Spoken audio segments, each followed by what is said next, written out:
dernière ligne de la catégorie, on va dire, SP05, puisque vous le savez, dans ce championnat de Sprint Cup Proto Super Challenge, eh bien, il y a les voitures nouvelle génération, va-t-on dire, les SP05, 280 chevaux pour 670 kg, moteur 1,6 litre turbo, boîte séquentielle 6 vitesses, mais pas au volant, c'est-à-dire quand même avec un levier qu'on pousse et qu'on tire évidemment pour monter et descendre les vitesses, et puis des freins en acier, mais sport, designés exclusivement pour rouler sur circuit. Et donc l'ancienne catégorie, c'est la catégorie F5, les protos qui ont été créés dans le milieu des années 90 à peu près jusqu'à 2019, date d'entrée en service du SP05. Et bien là, c'est des protos qui sont propulsés par un 2 litres atmosphérique de 180 chevaux pour 550 kg. Ça va donc forcément un peu moins vite. Et avec une boîte en H surtout, hein, vraiment à l'ancienne, et des freins à acier de série. Donc deux comportements complètement différents. Et bien sûr, eh bien, on fait d'abord partir les voitures les plus rapides, c'est-à-dire les SP05 en tête de grille. Et les F5 vont se retrouver sur la deuxième partie de grille après un petit espace laissé pour des raisons de sécurité évidemment au premier virage. On rappellera évidemment que pour cette série de la Sprint Cup Proto Super Challenge, on utilise le grand circuit, hein, le circuit F1 de ce tracé du Castellet, 5 km 822. Et donc, ça se passera avant tout dans le S de la Vert. Et attention, on a Yvoran sur la grille qui fait des grands signes. On va devoir arrêter, je pense, la procédure. Drapeau jaune sur cette grille de départ. Alors, est-ce que tout simplement moteur peut être coupé, hein, pour Yves Oran, évidemment, raison de sécurité. Il a l'expérience, c'est le moins qu'on puisse dire. Yves Oran, créateur de ces petits protos, on le rappelle, lui avec le numéro 35 qui malheureusement avait eu des petits soucis, hein, hier lors des deux courses. En fin de course, il avait fait des très belles courses. Et puis malheureusement, en fin de course, des petits problèmes de déjaugeage, comme on dit, c'est-à-dire que l'essence n'arrivait plus au moteur, il avait des coupures. Alors est-ce que c'est toujours cette même problématique alors qu'on nous montre sur la piste également, il me semble qu'on a un autre pilote qui a un souci, et c'est Olivier Besançon, je crois, du DAFA Racing, qui, oui, c'est ça, qui est ramené déjà à la ficelle, moteur coupé vraisemblablement dans le tour de mise en grille. Alors on évacue Yvoran et le numéro 35 de la grille, c'est dommage. Il partait en 9e position sur la grille. Et j'allais dire, entre guillemets, c'est dommage, oui et non.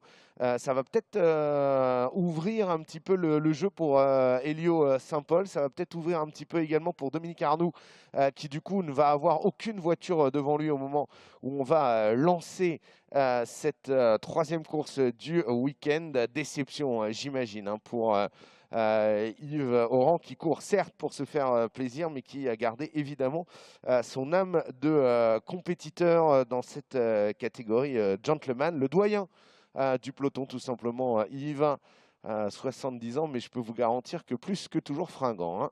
Alors, on a une grille qui paraît cette fois bonne, et on est parti. On est toujours sous drapeau jaune, et oui, parce que sur la grille de départ, Christophe Weber malheureusement est resté immobilisé avec la SP05 228. On voit la voiture qui bouge un tout petit peu.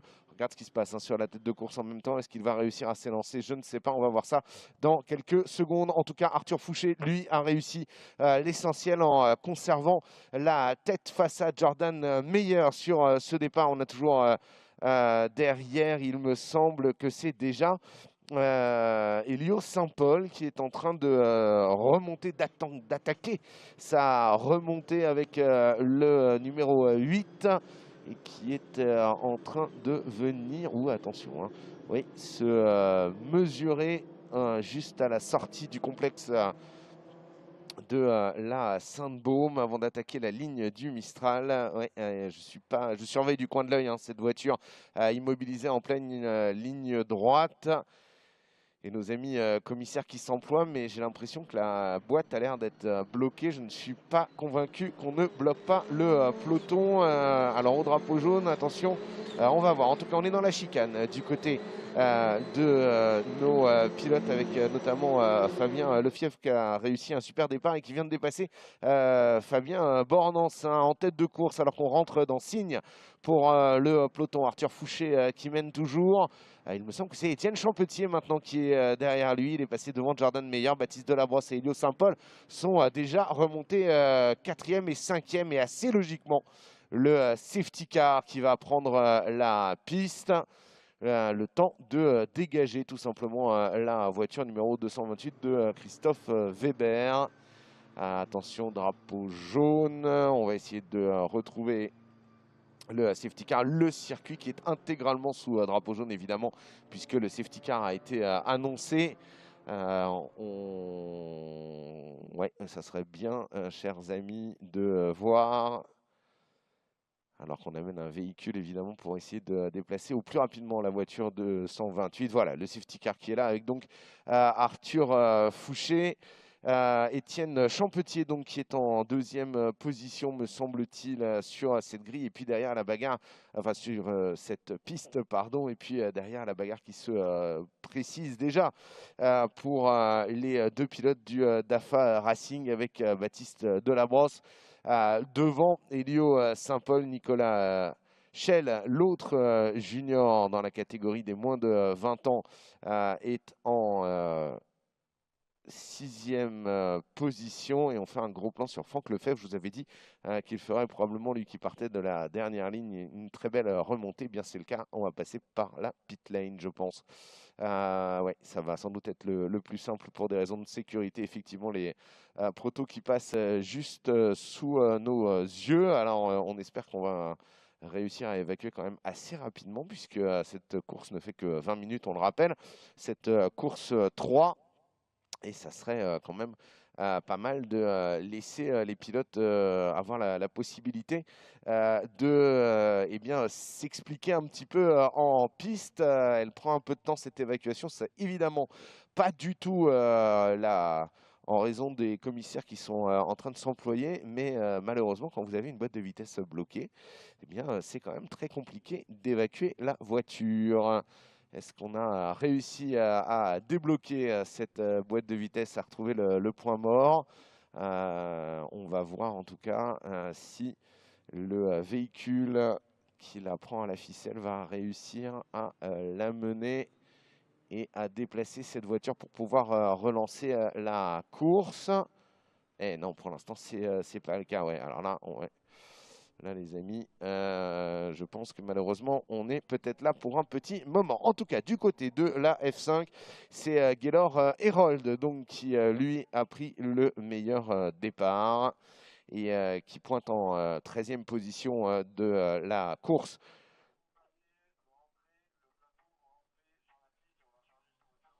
Ouais, on va faire venir un plateau pour évacuer la voiture. Et on en profite pour saluer le travail évidemment de tous les commissaires du circuit Paul Ricard, puisqu'on rappelle que la grande majorité d'entre eux sont des bénévoles, bien sûr, et on rappelle surtout que s'ils ne venaient pas passer leur week-end en passionnés de sport mécanique sur les circuits, eh bien, il n'y aurait tout simplement pas de course possible. Sans commissaire, pas de course.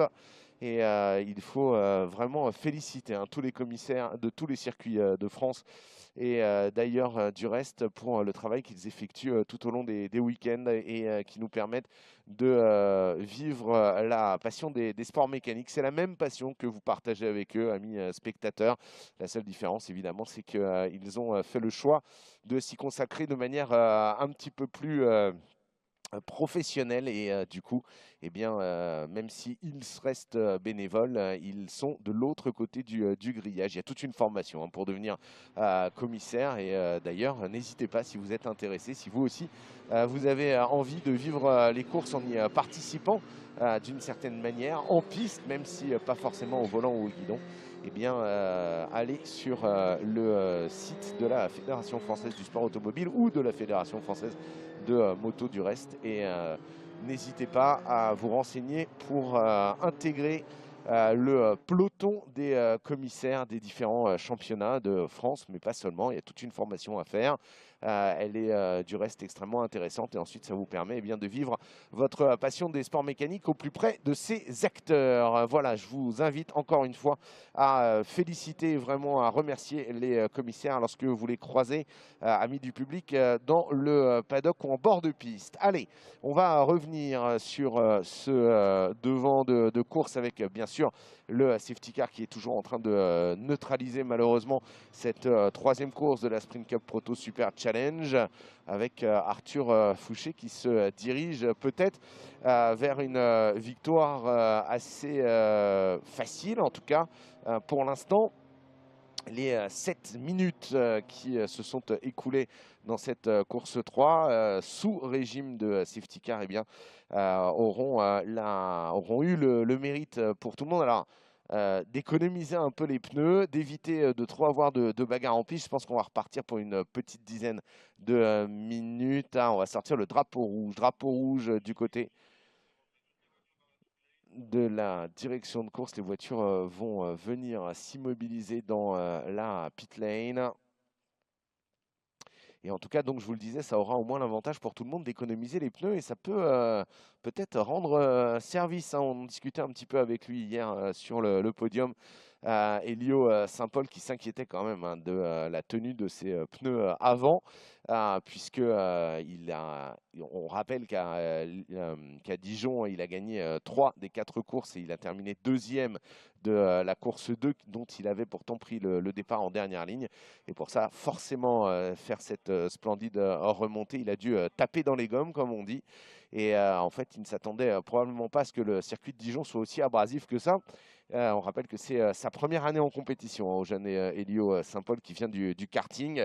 Première saison de Sprint Cup Proto Super Challenge pour le pilote soutenu encore une fois, on le rappelle, par l'association Jules Bianchi, association évidemment dont les couleurs sont défendues par le papa de Jules, Philippe, qui a fait l'honneur du reste à la série d'être présent ce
pour cette deuxième journée.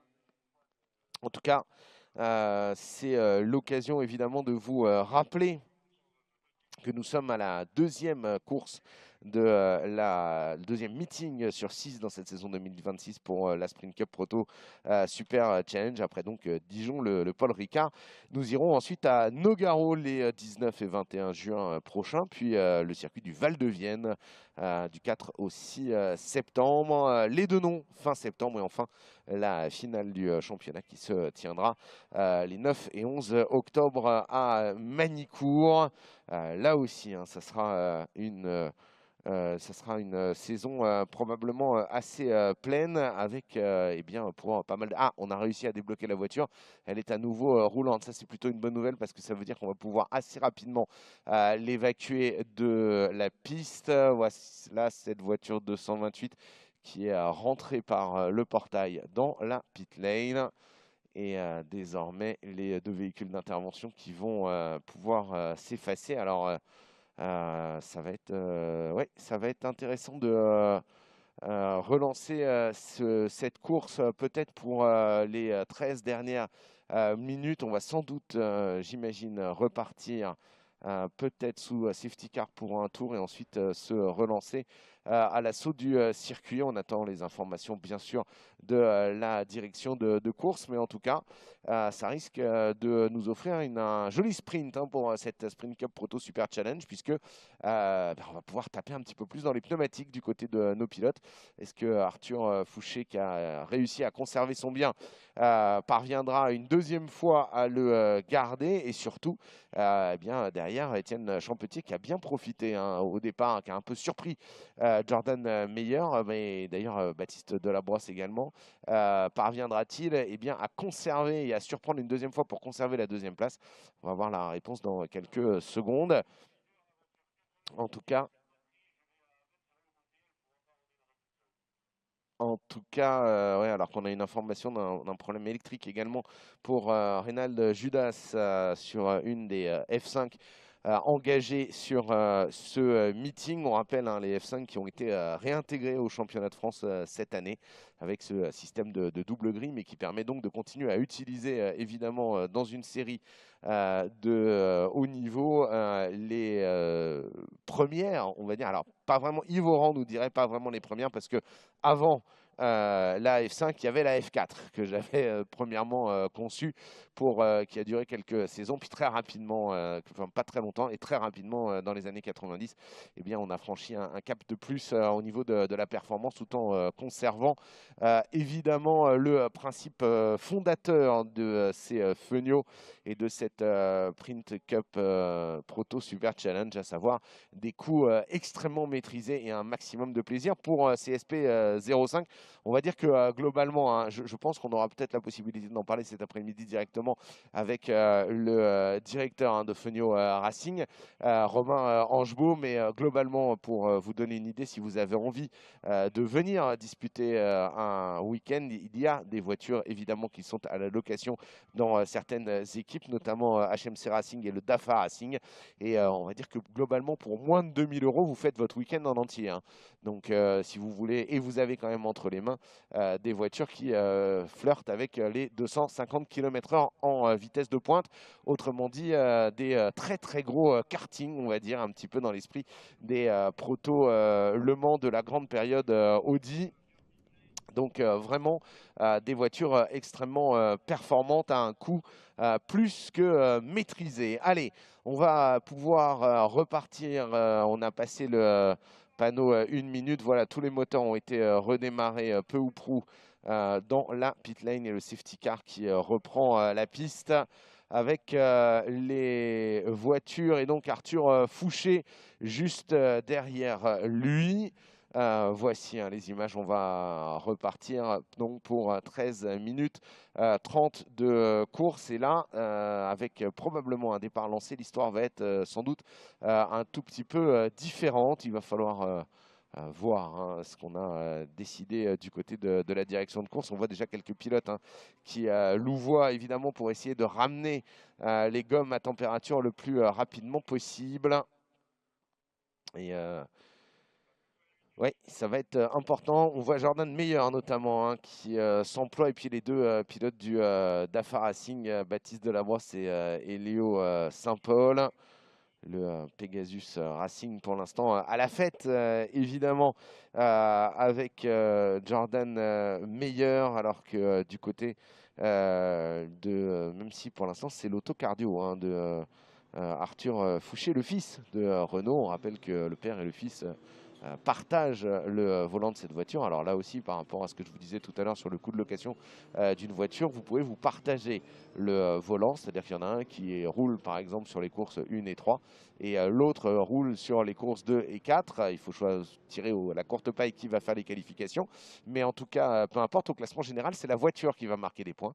Et du coup, ça veut dire que globalement, si vous trouvez un camarade pour rouler, pour 1 000 euros, vous pouvez vous offrir un week-end de course sur le circuit Paul Ricard ou sur le circuit du Val-de-Vienne, de Nogaro, de Lennon ou encore à Magny-Cours, autre ancien circuit ayant accueilli la Formule 1. C'est quand même peu dire qu'on peut se faire un joli cadeau à moindre coût si on est passionné de sport mécanique. Alors, on continue à voir les pilotes qui essayent de monter, hein, les températures euh,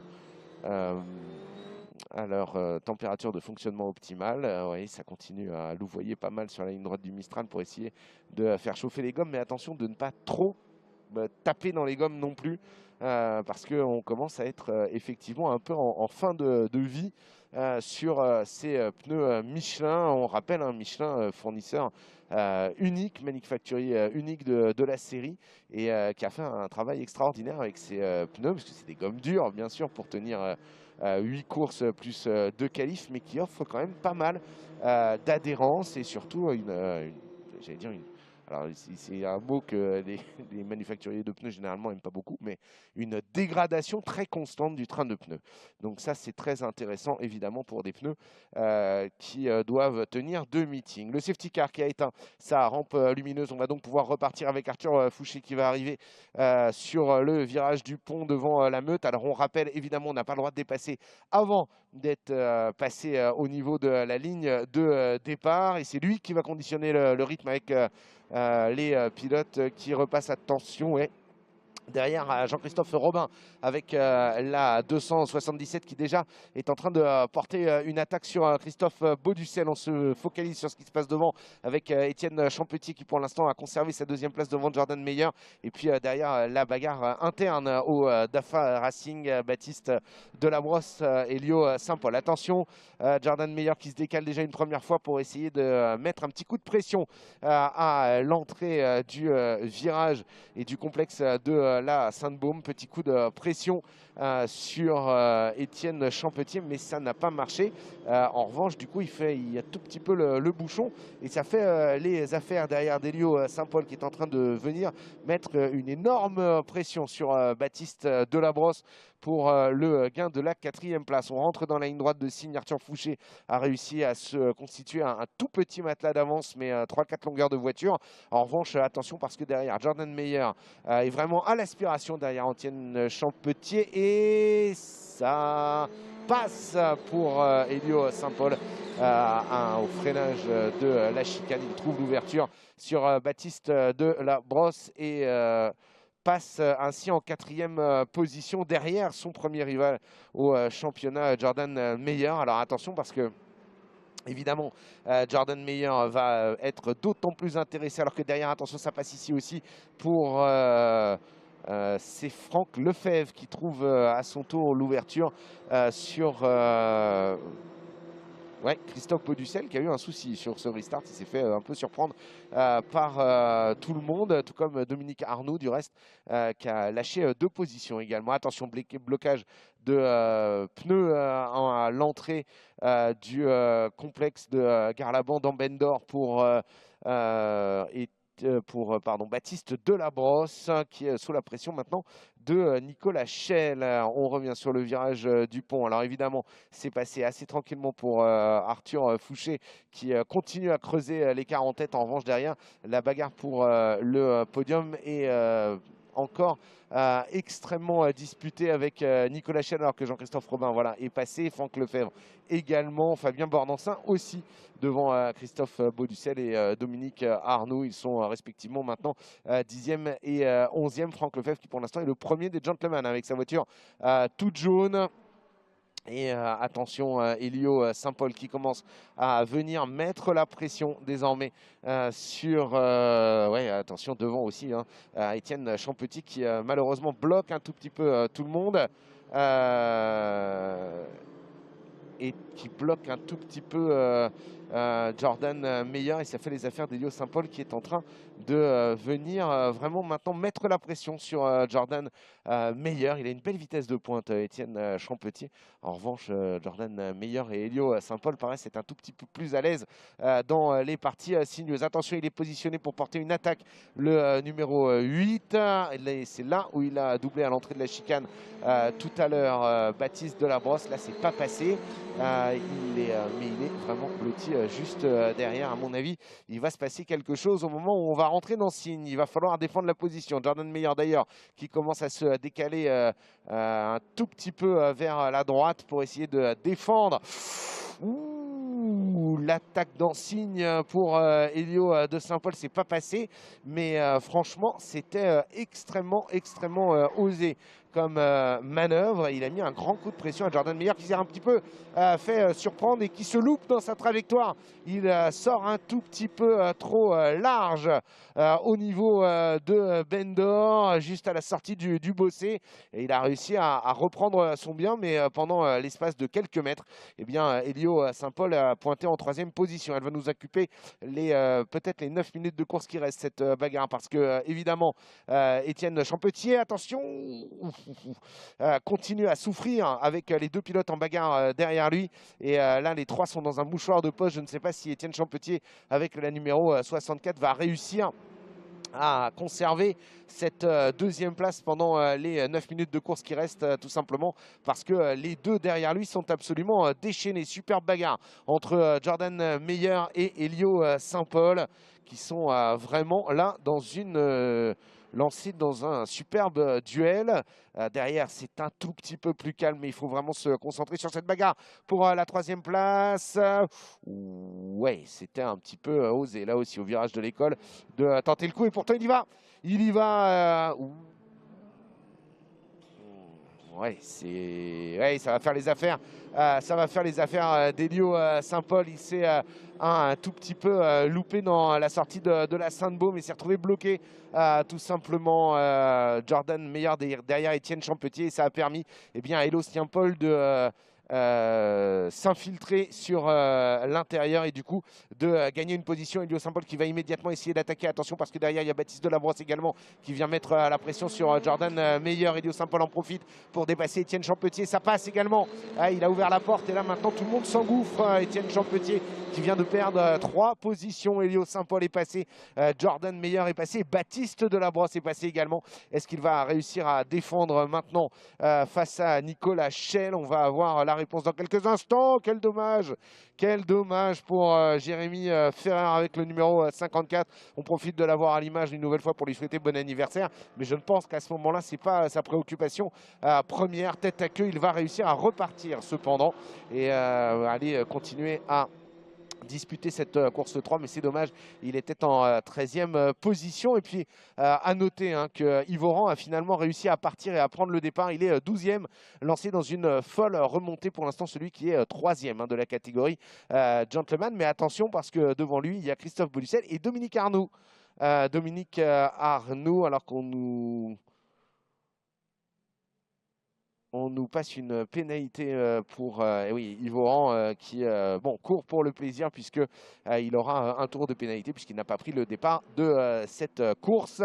Et donc il peut évidemment se faire plaisir en piste et essayer de rivaliser avec ses camarades. Néanmoins, Néanmoins, ça ne changera pas vraiment la donne au niveau du classement et des points pour le fondateur et le créateur de ces petits prototypes. Allez, on revient sur cette bagarre en tête de course avec notamment Baptiste Delabrosse, ce me semble, qui est en train de mettre une énorme pression à Jordan Meyer. On va essayer d'avoir, ouais, il s'est un tout petit peu, énorme pression, je pense qu'il s'est un tout petit peu loupé.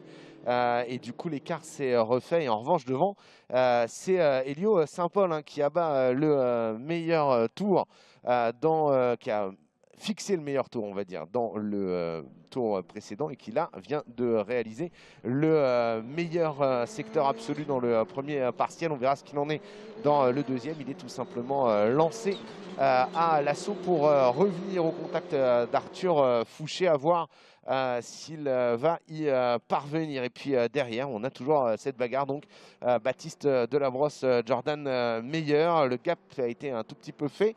Il est en train de revenir. Et derrière, nous avons maintenant des écarts qui sont un petit peu plus stables, avec une bagarre qui se profile cependant entre Franck Lefebvre et Jean-Christophe Robin.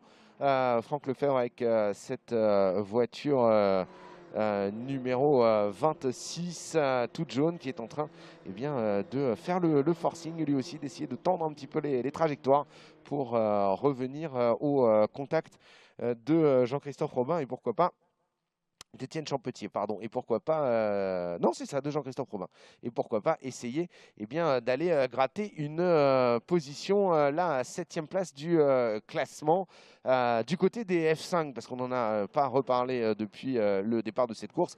C'est toujours Gaylor Herold qui mène devant Nathan Lafont et Sylvain Goer, c'est catégorie F5 hein, qui est évidemment de retour en force, c'est le moins que l'on puisse dire, sur ce championnat 2026 avec pas moins de 5 engagés. Alors malheureusement, on n'en a plus que 4 en piste parce que Christophe Girardot n'a pas pu s'élancer.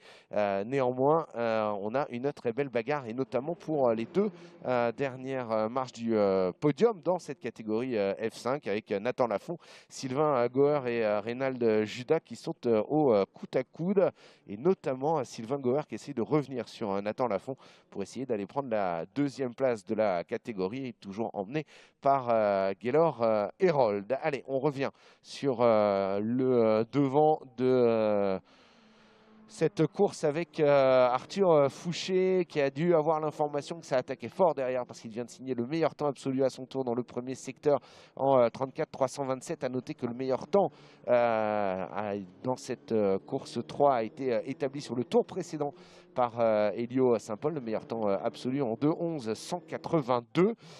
Elio Saint-Paul qui est revenu à 2 secondes 2 hein, d'Arthur Fouché. Alors il reste 3 minutes de course, on va dire que ça fait 2 tours. Est-ce que ça sera suffisant pour avoir la possibilité de tenter une attaque?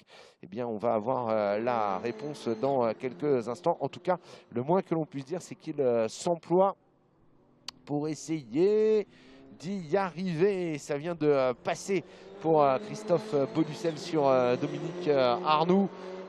Christophe Bauducel qui du coup récupère ainsi la 10e position. C'était encore une des bagarres en piste. C'est passé hein, pour Bauducel devant Dominique Arnoux. Bauducel qui commence à s'échapper un tout petit peu. Il faudrait venir voir la bagarre au chrono devant entre Arthur Fouché et Elio Saint-Paul, avec, je l'ai dit, un meilleur temps absolu dans le premier secteur pour Arthur Fouché, mais meilleur temps absolu dans le 2e et dans le 3e secteur pour Elio Saint-Paul. On a une splendide bagarre entre les deux hommes au chrono. On rappelle évidemment que le meilleur tour en course rapporte 2 points de bonus au niveau du classement général dans chaque course. Et là, ils s'emploient les deux hommes. Hein. 2:11.111 pour Arthur Fouché, mais dans la foulée, moins de 2 secondes derrière lui, eh bien, Elio Saint-Paul a fixé un nouveau meilleur tour en 2:10.748. Ils sont les 2 seuls pilotes à rouler sous les 2 minutes 12. Au tour, il reste 1:51 désormais. On est peut-être dans le dernier tour. Il va falloir surveiller ou en tout cas le rythme d'Arthur Fouché et de Lio Saint-Paul. Alors ils attaquent comme des fous tous les deux, d'abord pour essayer d'aller chercher ces fameux 2 petits points de bonus, mais aussi et surtout pour, pourquoi pas, en ce qui concerne Elio Saint-Paul, avoir la possibilité de se laisser une attaque en fin de tour ou lors du prochain tour, parce que une 24, il va falloir surveiller, ça va se jouer au chrono, hein, le passage du drapeau à Damien. On vous rappelle, ces courses font 20 minutes. Et donc, au bout des 20 minutes de course, eh bien, le drapeau à Damy tombe. Mais si vous passez à 19,59, eh bien, vous repartez pour un tour. Et c'est peut-être ce qui va se passer pour Arthur Fouché, parce qu'on est déjà dans le troisième secteur. Troisième secteur qu'ils ont bouclé, en tout cas qu'Elio Saint-Paul a bouclé sur le tour précédent en 55 secondes. Il restait 1 minute au moment où ce secteur s'est affiché. Donc, je pense qu'on devrait avoir un dernier tour de course. On va voir ça dans quelques secondes. Jean-Christophe Robin et Franck Lefebvre à la bagarre, toujours numéro 26 et le numéro 277 du Dafar Racing qui est en train de revenir et essayer de récupérer son bien, puisque Lefebvre a trouvé l'ouverture, mais elle n'est pas finie cette bagarre, puisque eh bien, Jean-Christophe Robin maintenant essaye de récupérer son bien. Alors pour l'instant, c'est pas passé. On va surveiller le passage de ligne. Oui, on va repartir pour un tour, puisqu'il passe devant moi sur la ligne à l'instant. Arthur Fouché et Elio Saint-Paul. Cette fois, nous sommes bel et bien dans le dernier tour, puisqu'il reste seulement 8 secondes au chrono. Et on va essayer de regarder dans le virage du pont. Non, ça ne, il perd quand même un petit peu de terrain sur Franck Lefebvre, Jean-Christophe Robin. Et je pense que, alors je l'ai vu faire des grands signes, je ne sais pas si c'est qu'il enlevait un tir-off de sa visière ou c'est qu'il manifestait quelque chose à son équipe. En tout cas, Franck Lefebvre est en train de creuser l'écart maintenant en 7e position devant Jean-Christophe Robin, qui va normalement être assez tranquille parce qu'il a 14 secondes 7 quand même d'avance sur Fabien Bornansin. On va revenir probablement dans quelques instants au niveau des images sur la tête de course avec Arthur Fouché, toujours sous la menace d'Elio Saint-Paul. Ça tourne un tout petit peu plus vite, mais bon, je me demande si du côté de Elio Saint-Paul, on n'a pas décidé d'essayer quand même de préserver un tout petit peu de pneus avant pour la course 4 dont il prendra le départ, on le rappelle, en pole position, et se contenter de prendre une deuxième place sur cette troisième course du week-end. Alors, ça peut être assez malin, hein. Il faut être stratège aussi pour gagner les championnats. Ça peut être malin tout simplement parce qu'il fera beaucoup plus chaud cet après-midi. Et comme il fera beaucoup plus chaud cet après-midi, et bien évidemment, les pneus souffriront plus. Donc, essayons peut-être de les ménager un tout petit peu. Arthur Fouché, en tout cas, déroule. Et on va pouvoir dans quelques instants eh bien, passer sous le drapeau à damier. On les voit arriver dans le complexe de Garlabran avant de se rapprocher du virage du pont, le dernier virage du circuit Paul Ricard, et pouvoir ainsi aller célébrer une deuxième victoire, puisque on rappelle que c'est lui qui s'était imposé hier lors de la course 1. Deuxième victoire cette saison pour Arthur. Troisième victoire cette saison pour Arthur Fouché, puisque c'est lui qui avait gagné la course 2, c'est vrai, à Dijon. En tout cas, voilà le drapeau à damier qui tombe, et Arthur Fouché donc qui s'impose devant Elio Saint-Paul et Jordan meilleur en troisième position. Baptiste de la Brosse va prendre la 4e place devant Nicolas Schell et Étienne Champetier. Au niveau des classements, ça nous donne la victoire en espoir, évidemment, pour Elio Saint-Paul devant Jordan Meyer. Et puis devant Nicolas Schell, pardon. Du côté des challengers, évidemment, Arthur Fouché, Jordan Meyer et Baptiste Delabrosse. Et puis du côté des gentlemen, c'est la victoire pour Franck Lefebvre, le numéro 26 qui s'impose. A priori, on va quand même attendre qu'ils aient passé la ligne d'arrivée. Voilà, c'est fait, oui, qui s'impose devant Yvoran. Yvoran qui a trouvé l'ouverture vraisemblablement sur Dominique Arnaud. Alors on rappelle non, oui, qu'il allait prendre un tour de pénalité, c'est vrai. Donc c'est Dominique Arnaud qui fera deuxième du côté des gentlemen puisqu'il n'a pas pris le départ, hein, Yvoran. Et donc ça va peut-être permettre à Chris Copeland de monter sur le podium, notre gentleman américain. En tout cas, pour la tête de course, c'est bien 206 devant 8 et 294 du côté des espoirs. Victoire, on l'a dit, pour Elio Saint-Paul devant Nicolas Schell. Et puis du côté des challengers, eh bien, ça sera Arthur Fouché devant Jordan Meyer et Baptiste Delabroche. J'attends d'avoir la confirmation que Chris Copeland sera bel et bien. Il n'a toujours pas pris le drapeau à damier, le troisième des gentlemen. On va essayer de suivre ça.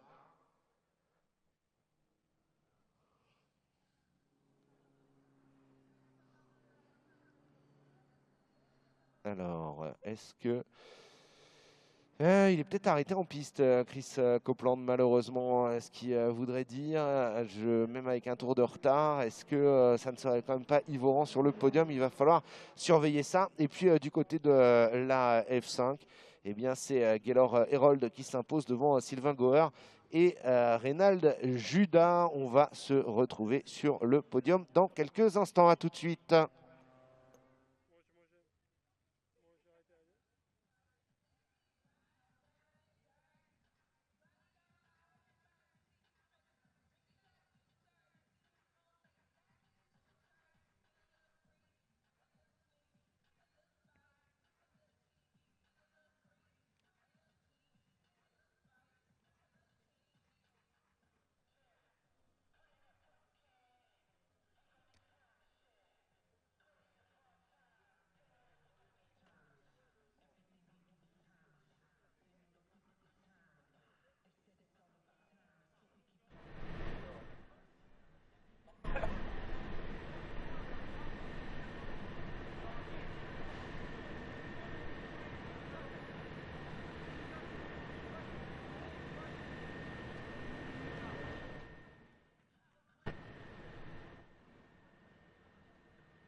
Voilà, ça y est, la Caterham Road Sport est en train de prendre la piste et on va assister dans quelques instants surtout au podium de la course des Funio qui viennent de se terminer avec Manu Biston qui va animer ce podium de la Sprint Cup Proto Super Challenge dans quelques instants.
Allez, en attendant que le podium de la Sprint Cup Proto Super Challenge se déroule, on va parler un petit peu de la séance qualificative 2 des Caterham Road Sport et 340. Et avec moi pour animer cette séance qualificative, on va avoir Hugo Le Boucher, champion Académie en 2019. Salut Hugo.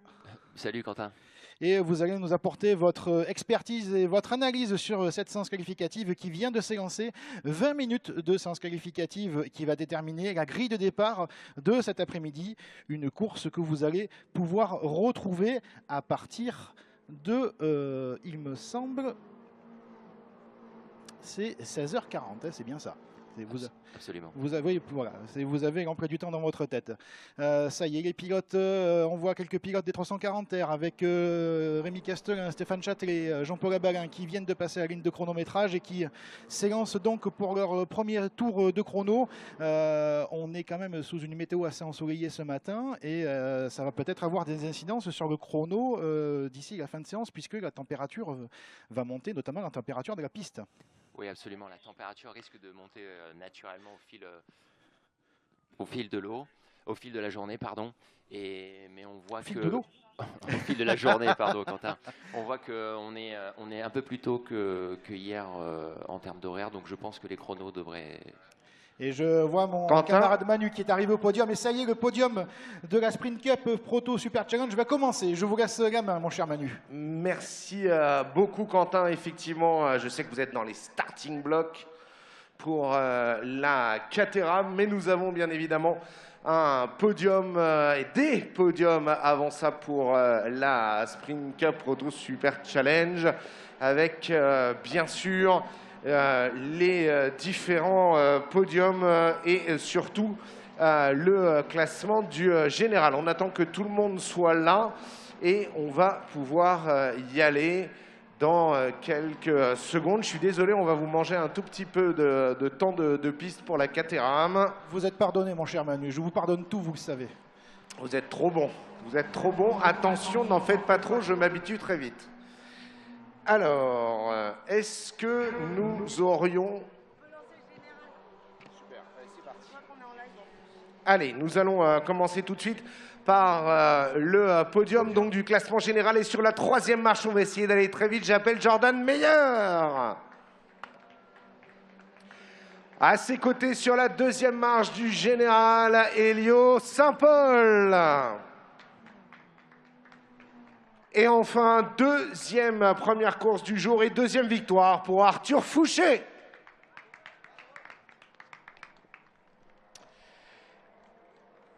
Et en honneur d'Arthur Fouché, eh bien, nous allons écouter la Marseillaise.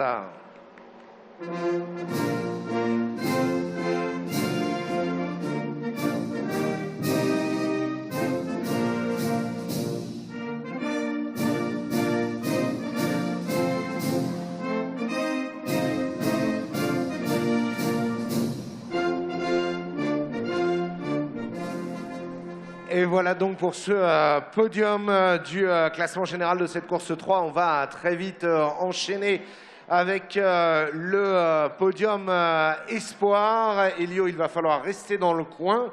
En attendant, sur la deuxième place de ce podium espoir, j'appelle Nicolas Schell. Et donc, à ses côtés pour récupérer une deuxième course dans cette course 3, Elio Saint-Paul.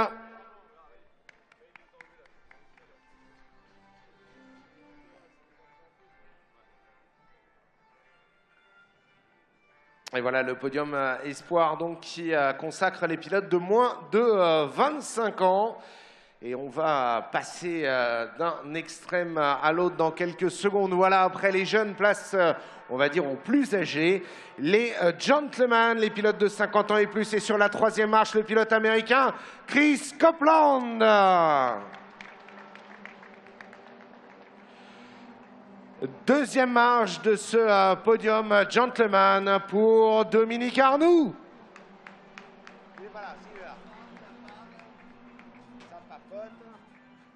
Et sur la première marche, victoire dans cette course pour la catégorie gentleman pour Franck Lefebvre.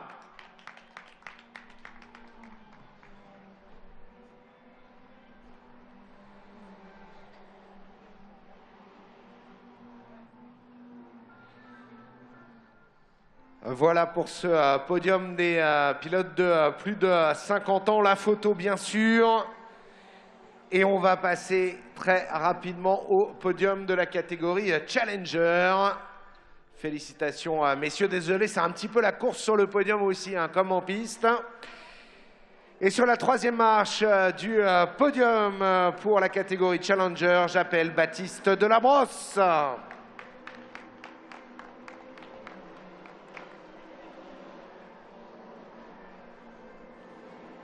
À ses côtés sur la deuxième marche du podium, Jordan Meyer.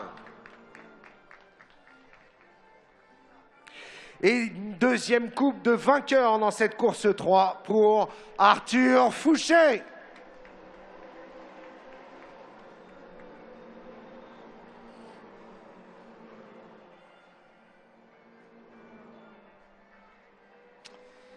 Et là encore, le podium avec les photos. Et on va passer au dernier podium de cette course 3, celle qui concerne les pilotes des Fenio F5. Et sur la troisième marche, je vais appeler Reynald Judas. Deuxième marche du podium pour Sylvain Goer dans cette catégorie F5.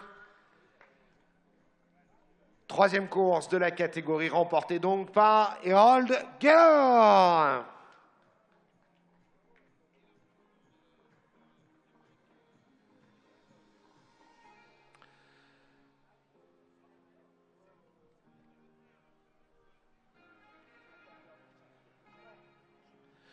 Et voilà donc pour ce dernier podium de la Sprint Cup Proto Super Challenge. Mais évidemment, vous le savez, ça n'est pas terminé pour ce week-end du Castellet pour la Sprint Cup Proto Super Challenge.